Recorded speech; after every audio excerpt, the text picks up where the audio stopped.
Fashion. It's bold.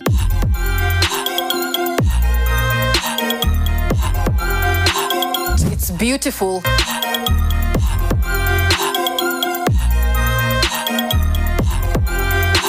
And let's face it, sometimes it's a little messy.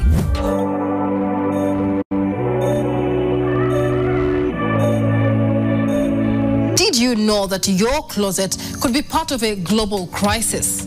Behind the affordable price tags and fast delivery is a trail of waste, pollution, and economic struggles.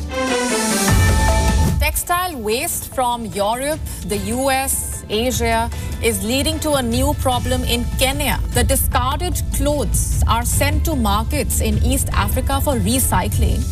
But much of the cheap synthetic clothing is in poor condition for resale. Africa is at the center of this fashion storm. Let's unpack the hidden cost of fast fashion.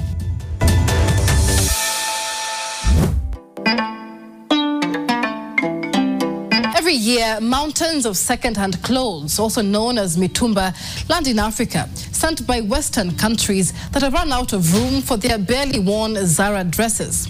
On the surface, it looks like a win-win. Affordable clothes for Africans, a decluttering solution for the West. Well, some of it ends up in markets like Gikomba, where you can buy a Gucci shirt for the price of a samosa. 40% of these clothes end up in landfills, clogging waterways and polluting the environment. Whatever does not make it, I mean, in Kenya and generally with the textiles, it ends up then on landfills. And that is then more of a strain on our environment. How did some beaches in Accra, Ghana get from this to this? Ghana alone receives over 15 million pieces of second-hand clothing every week, much of which goes straight to dump sites. According to the United Nations Environmental Programme, UNEP, textile waste contributes up to 20% of global water pollution and 10% of carbon emissions. The results? Choked rivers, polluted soil, and toxic fumes from burning synthetic fabrics. This isn't just about the environment, it's about people. Textile waste has become a public health crisis. Air and water pollution have led to respiratory diseases, skin infections, and more. Add that to the economic hit. Local textile industries that once thrived are now unraveling because they cannot compete with cheap imports. Africa is fighting back with creativity, innovation, and sheer determination. From Nairobi to Lagos, sustainable fashion movements are flipping the script by making fashion circular. Recycling old fabrics, upcycling discarded material, and creating eco-friendly garments that slay both on the runway and for the planet.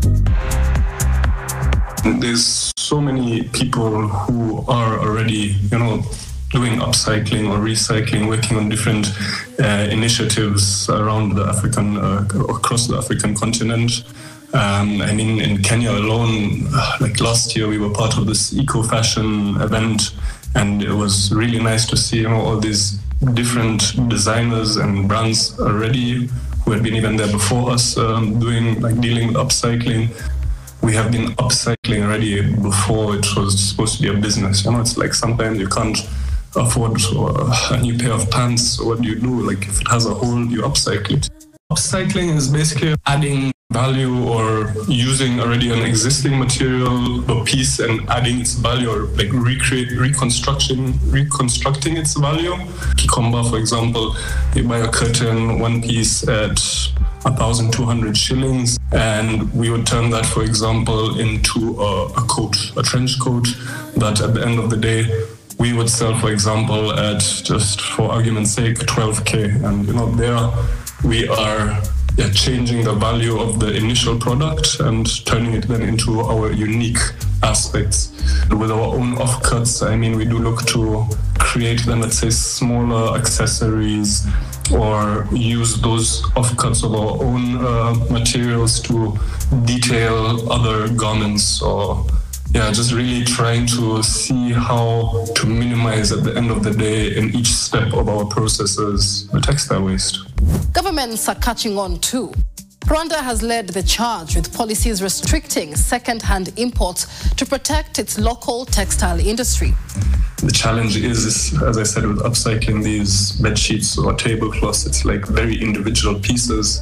So to scale it on an online platform is very challenging because it's not like a normal t-shirt from Zara in black, which you take a photo, put quantity 1,000 pieces and basi, but we have to really individually capture each piece. Different initiatives that are trying to tackle this issue should be able to receive funding from governments, just in an effort to, reduce the waste and at least have some support coming.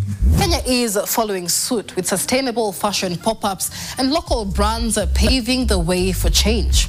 Africa is slowly but surely turning the textile waste into opportunity. On Offcut, like our tags, it's made in Kenya. Usually a lot of things made in China, made in Pakistan, made in Taiwan. That's one thing like the people have been really happy to see, and hearing the story behind what we do, that has been one thing that has been driving the brand quite a bit.